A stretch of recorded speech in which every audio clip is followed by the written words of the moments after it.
This is a story about a king. And this king was known throughout the land because of his victory in battle. He had never lost. On this day, this morning, after a very fitful night, the king got up and was very troubled and asked that all the warriors were called forward. They were called forward, and the king stood before them, and he said, you know, we've never lost a battle. And all the warriors went up, and they were all ready. And he said, but I just think it's time to do something different. When we kill and maim and burn, we really don't gain any allies. The widowers cannot wait until their children can avenge the deaths of their loved ones. I can't do this anymore. I just decided that this next village that we go into, this next village, I, the king, will challenge someone, one person, in that village to a silent debate. Now, the warriors had never heard such mess as this. As, you know, we know we hear things, but never, never, never, never. So they grumbled and they rumbled, and the king said, it is decreed, and it is so. The crier went out to the village to read the terms, and the king came through. The warriors were behind him. Everybody was quiet because they couldn't understand what in the world had happened to the king. They had never lost. And here they are changing horses in the middle of the stream.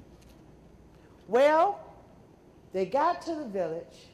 The king stood before the people. The messenger read, and he waited. Now, you know what happens. Everybody started moving back. Everybody started moving back until standing before the king was one little old tiny lady. He looked around and decided to proceed. The king lifted up his hand. The little old lady lifted up a fist. The king lifted up 2 fingers. The little lady lifted up 1. The king reached into his pocket, pulled out a piece of molded cheese, crumbled it, and threw it to the ground. The little lady pulled out a fresh hen's egg. The king bowed to the lady and said, it is over. You have won. Now, headed back, the warriors were more quiet than they were going up. They were confused. Before they could get to the gate, the queen was waiting there. She said, I told you.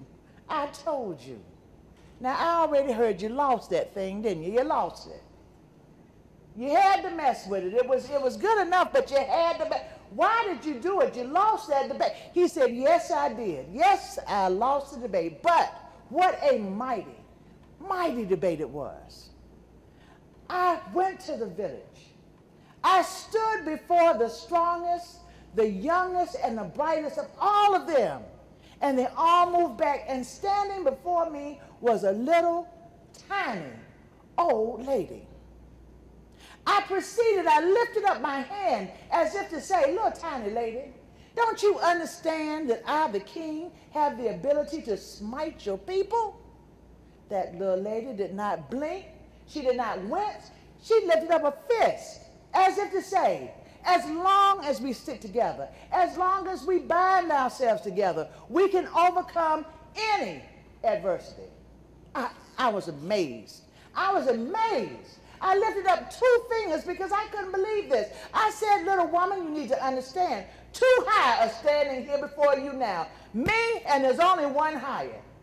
The little lady did not miss a beat. Before I could put my 2 down, she had up 1. She said, oh no, we all stand evenly before only one who is higher for us all. I was breathless.